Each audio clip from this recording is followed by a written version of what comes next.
If they stay high, he'll never be able to reach them. The mother cat leads by example and keeps her nerve. While she's here to watch out for them, they'll have the best chance of staying alive. Eventually he gives up the search, but he's found a new home. Next, he'll need to find a mate. While he's gone for now, he'll almost certainly be back. His arrival means they must leave.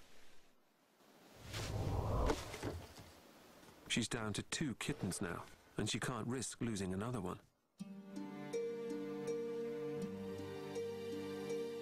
She's about to embark on the first leg of a journey that will take the family away from the only home she's ever known. The house where she was born and where she grew up.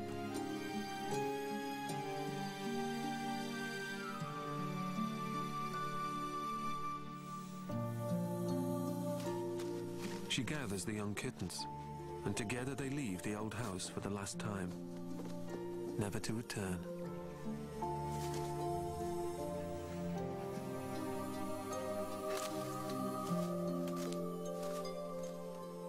They make their way to the outskirts of the village.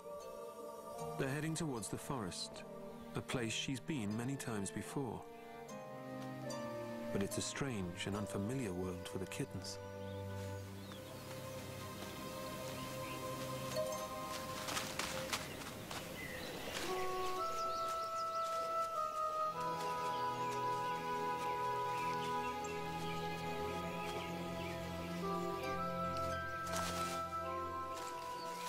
It's slow going.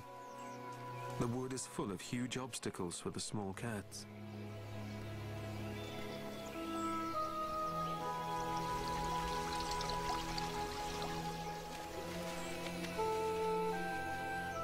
Sticking close together, she makes sure they're never far behind.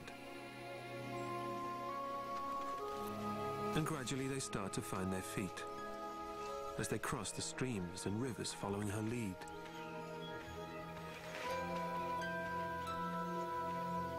Even the thinnest branch makes a useful bridge.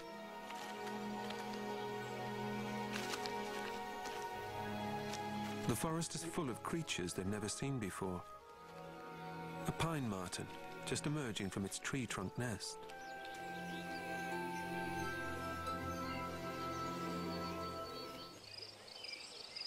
After dark, the forest changes hands as the nocturnal creatures of the wood emerge.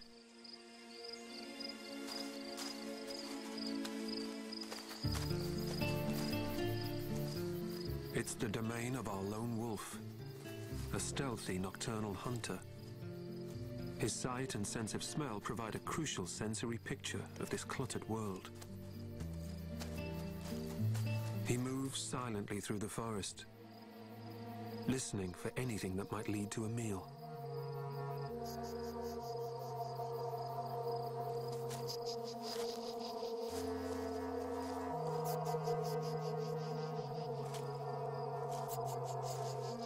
Soon the telltale sound of a wild boar breaks the silence. Now he'll use his natural stealth to pursue it, moving silently through the tangled undergrowth. The wolf can sense this is a lone boar. He won't have to miss out again. So he picks up the pace and begins his relentless pursuit.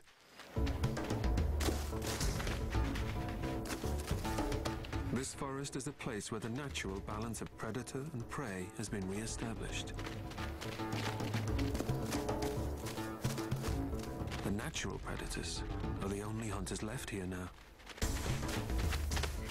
It may be a radioactive food chain, but they are at the top of it. It's not just the human evacuation that keeps so many wild creatures here safe from the hunter's bullet, but the knowledge that the flesh of these creatures is contaminated by radioactivity. It's a bizarre but highly effective deterrent.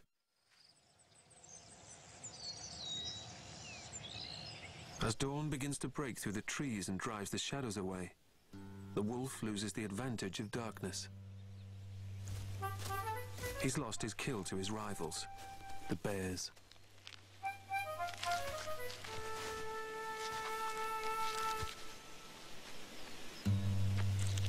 With these two around, nothing is safe.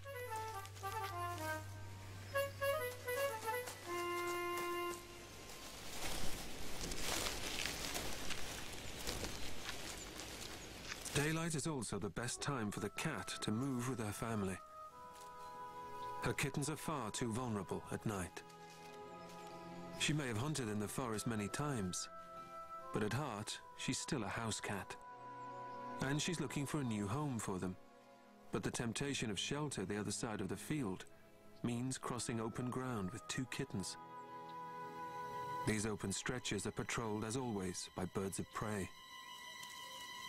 Once again, the kittens run the gauntlet. But this time, all make it safely to the other side.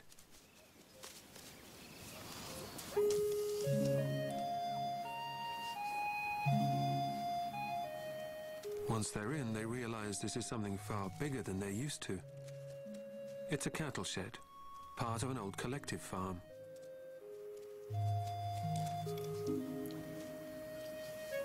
These sheds once housed hundreds of cattle. Now they're shelter for the growing rodent population. And an ideal place for her to keep up the training regime for her still inexperienced hunters.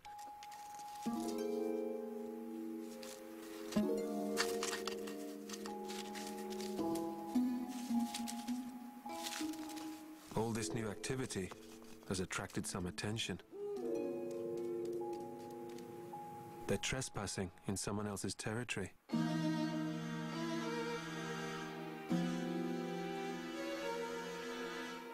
The owl has been watching the cats from the moment they set foot in here. Suddenly the cats aren't the hunters anymore. The kittens are in grave danger.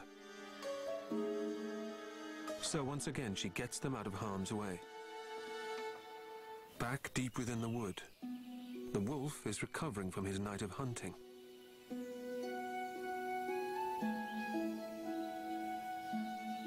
But he still needs a mate to start his own family with. His dreams are full of expectation, and while he sleeps, the scent of a female wolf hangs in the air and begins to stir his senses. When he wakes, the scent is still there. It's stronger.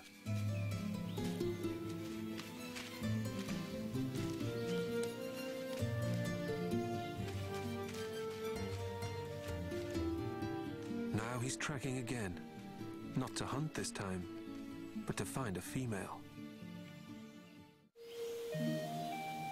Back by the edge of the lake, the cats have found somewhere else they might be able to make into a new home. The kittens are already exploring inside.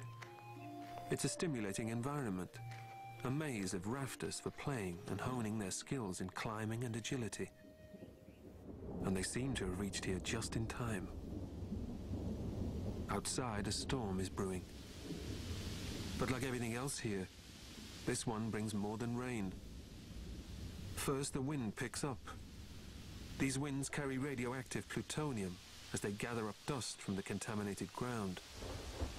When the rain starts to fall, it brings this radioactivity back to Earth again, and it sticks to every surface it drenches.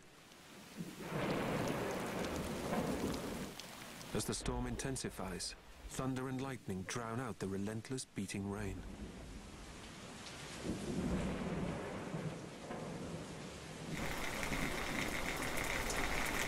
But at least the cats are safe in here, as safe as houses. It doesn't rain here for weeks on end. The wood becomes dry like a tinderbox, and a lightning strike can easily start an inferno. Their new home is short-lived.